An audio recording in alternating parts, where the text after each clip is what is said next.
Hello students. आज हम इस लेक्चर में डिस्कस करेंगे कंट्रोल ऑफ एयर पोल्यूशन के बारे में कि कंट्रोल कैसे करेंगे एयर पोल्यूशन के बारे में। एयर पोल्यूशन को इससे पहले हमने क्या क्या चीज़ें डिस्कस करी हैं, तो सब इससे पहले हमने एयर पोल्यूशन की डेफिनेशन के बारे में डिस्कस किया था। फिर जब हम इसके इंट्रोडक्शन में पढ़ रहे थे तो वहाँ पे मैंने आपको बताया था कि पॉल्यूटेंट क्या होते हैं और कितने टाइप के पॉल्यूटेंट होते हैं। तो पॉल्यूटेंट में मैंने आपसे डिस्कस किया था कि प्राइमरी पॉल्यूटेंट क्या होते हैं, सेकेंडरी पॉल्यूटेंट क्या होते हैं। ये तो हमारे पास ओरिजिन के बेसिस पे था। फिर फर्दर हमने आपसे डिस्कशन किया कि जो नेक्स्ट टाइप के हमारे पास थे कि मैटर के बेसिस पे किस टाइप के मैटर हो सकते हैं। तो मैटर के बेसिस पे हमने देखा था नेचुरल मैटर्स हो सकते हैं, नेचुरल पॉल्यूटेंट्स हो सकते हैं। फिर हमने बात किया था पर्टिकुलर पॉल्यूटेंट हो सकते हैं, पर्टिकुलर मैटर जिनको बोला जाता है, और फिर गैसियस पॉल्यूटेंट के बारे में। फिर लेटर ऑन लेक्चर नंबर 37 में मैंने डिस्कस किया था कि इतना तो इंट्रोडक्शन के पार्ट था। फिर लेक्चर नंबर 37 में आपसे डिस्कस किया था कि कॉजेज क्या क्या हैं एयर पोल्यूशन के। तो कॉजेज के बारे में हमने डिस्कस किया था। और फिर हमने आपसे डिस्कस किया था इफ़ेक्ट्स के बारे में कि एयर पोल्यूशन के कौन कौन से इफ़ेक्ट्स हैं। अब जब इफ़ेक्ट्स की बात कर रहे थे तो इफ़ेक्ट्स में मैंने आपको बताया था कि इफ़ेक्ट्स ऑन ह्यूमन पे कैसे कैसे पड़ेगा, इफ़ेक्ट ऑन एनिमल पे कैसे कैसे होता है, प्लांट्स पे कैसा इसका इफ़ेक्ट होता है, मटेरियल पे कैसा इफ़ेक्ट होता है। तो सब पे हमारे पास कहीं ना कहीं एडवर्स इफ़ेक्ट देखने को मिला था, जिसके बेसिस पे एयर पोल्यूशन को कंट्रोल करना बहुत ही आवश्यक हो गया है हमारे लिए आज के टाइम में। तो अब ये कैसे कंट्रोल करेंगे इसके बारे में आज के लेक्चर में हम देखेंगे। For the controlling the various adverse effects caused by the air pollution, it is essential to check the present scenario. अगर हमें कंट्रोल करना है तो कंट्रोल करने से पहले प्रेजेंट में उसका सीनेरियो क्या है, हमें एयर क्वालिटी इंडेक्स चेक करना पड़ेगा, जिसको AQI बोलते हैं कि हर एक पर्टिकुलर सिटी में एयर क्वालिटी इंडेक्स कितना है इसके बारे में हमें पता करना होता है। तो एयर क्वालिटी इंडेक्स हमें पता चल जाएगा, उसके बेसिस पे ही हम क्या कर पाएंगे, कोई डिसीजन ले सकते हैं। Whatever which method and measure are available, जो अल्टीमेट रिजल्ट होता है वो डिपेंड हो पाता कि एटीट्यूड पे और कॉपरेशन ऑफ पीपल्स पे।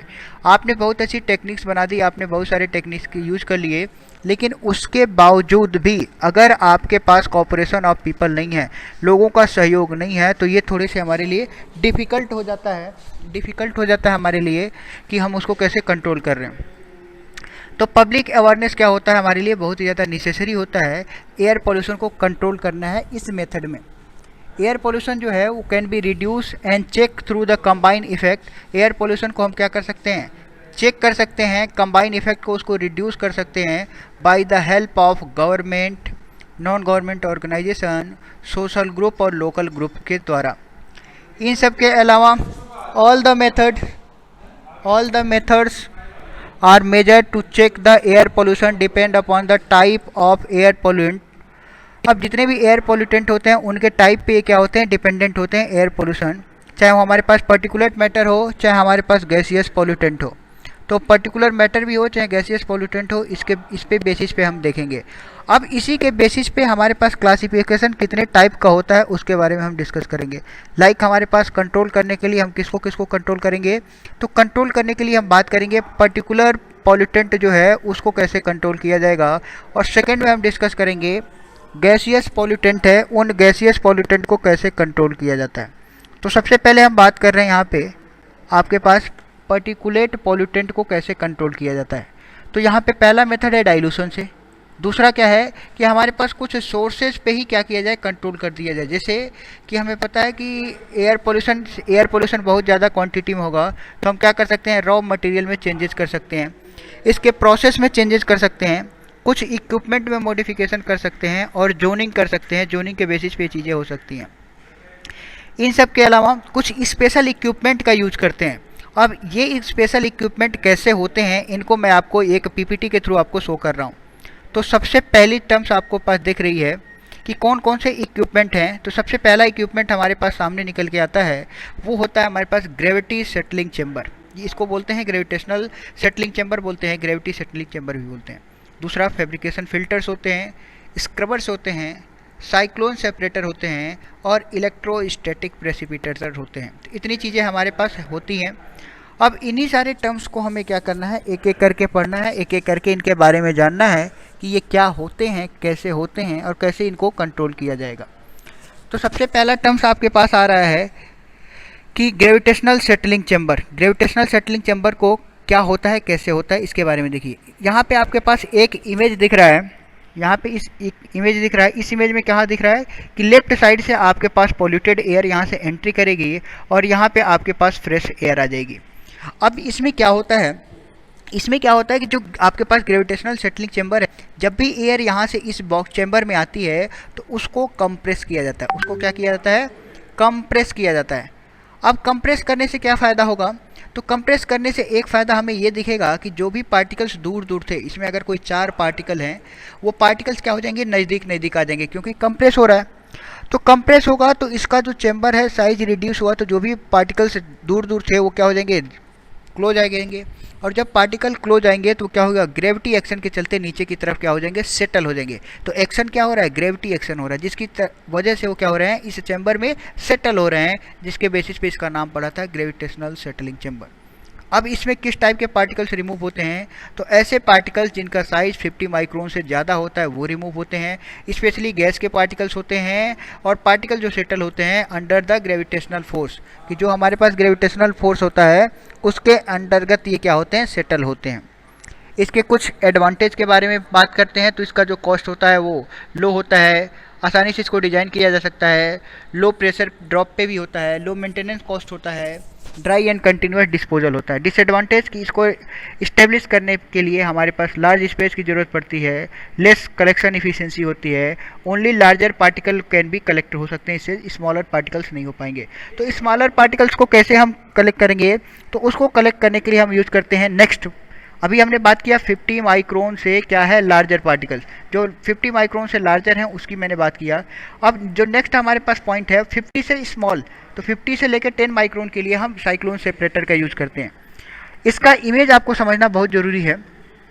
इस इमेज अगर आपको समझ गए तो सारी चीज़ें समझ में आ जाएंगी। यहाँ से आपके पास क्या जा रहा है, यहाँ पे डर्टी एयर जा रहा है, यहाँ से क्या जा रहा है, डर्टी एयर जा रहा है। इस चैम्बर में जैसे ही डर्टी एयर गया तो यहाँ पे क्या हो गया, साइक्लोन प्रोड्यूस कर दिया गया। साइक्लोन का मतलब क्या है, सर्कुलर मोशन में काफ़ी हाई इंटेंसिटी से आप क्या कर रहे हो, एयर को लगातार रोटेट कर रहे हो। अब जब किसी भी चीज़ पे आप एयर को लगातार हाई इंटेंसिटी से रोटेट करोगे तो उस केसेज में क्या होगा, उस जब हाई इंटेंसिटी से आप रोटेट करोगे तो उस केसेज में आपके पास यहाँ पे जो भी पार्टिकल्स होगा उस पे क्या होगा, सेंट्रीफ्यूगल फोर्सेस का काम करेगा, और वो पार्टिकल्स की जो आउटर वॉल है उस आउटर वॉल पे हिट करेगी और धीरे धीरे नीचे की तरफ ट्रांसफ़र होने लगेगी, सेटल होने लगेगी। तो आउटर वॉल पे ही आया, आउटर वॉल से सेटल होकर नीचे की तरफ आया, और नीचे से जितने भी डर्ट पार्टिकल होंगे उस डर्ट पार्टिकल को कलेक्ट कर लिया जाता है। तो ये डर्ट पार्टिकल जो कलेक्ट हुआ इसी को हमारे पास बोला जाता है, इसी में क्या कर रहे हैं, इसमें जो मेन प्रपोर्शन यूज कर रहे हैं वो साइक्लोन यूज कर रहे हैं, इसीलिए इसको बोला जाता है साइक्लोन सेपरेटर। क्या बोला जाता है, साइक्लोन सेपरेटर, इसीलिए इस मेथड का नाम पड़ा था। इसके बाद जो हमारे पास नेक्स्ट मेथड है हमारे पास, उस मेथड का नाम है इलेक्ट्रोस्टैटिक प्रेसिपिटेटर्स। अब इलेक्ट्रोस्टैटिक प्रेसिपिटेटर में क्या करते हैं कि एक जगह पे हम पॉजिटिव चार्ज बनाते हैं, एक जगह पे नेगेटिव चार्ज बनाते हैं। इसकी इफिशियंसी जो है लगभग 99% होती है, और इसमें जो पार्टिकल्स रिमूव होते हैं 0.1 माइक्रोमीटर से 1 माइक्रोमीटर तक पार्टिकल्स रिमूव होते हैं। तो ये हमारे पास इसकी इफिशियंसी आती है और इसके बेसिस पे ही चलती है। इसमें कैसे काम करेंगे, तो हमारे पास जैसे आपको बताया कि हमारे पास एक पॉजिटिव प्लेट क्रिएट की जाती है, एक जगह नेगेटिव प्लेट की जाती है।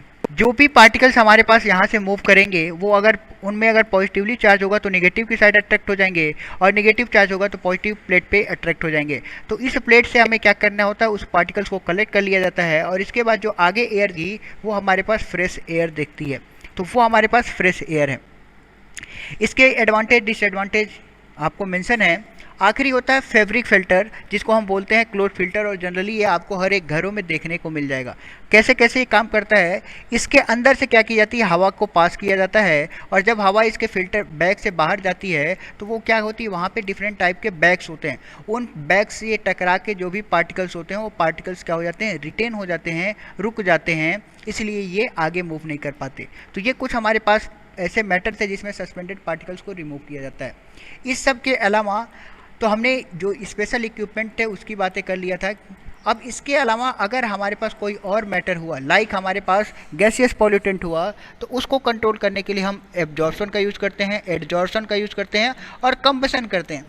कंबशन भी है जो वो 3 टाइप से होता है। एक तो डायरेक्ट कंबशन कर सकते हैं, थर्मल कंबशन कर सकते हैं, या कैटेलिस्टिक कंबशन करते हैं।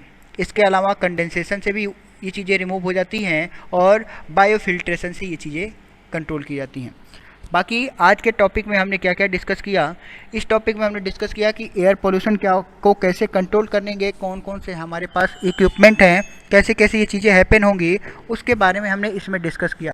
आगे आने वाले वीडियो में हम डिस्कस करेंगे नॉइज़ पोल्यूशन क्या होता है और नॉइज़ पोल्यूशन के कॉजेज क्या क्या हैं, नॉइज़ पोल्यूशन को कैसे कंट्रोल किया जाएगा, नॉइज़ पोल्यूशन के इफ़ेक्ट क्या क्या होते हैं। इन सब टॉपिक्स को हम आगे आने वाले लेक्चर में डिस्कस करेंगे।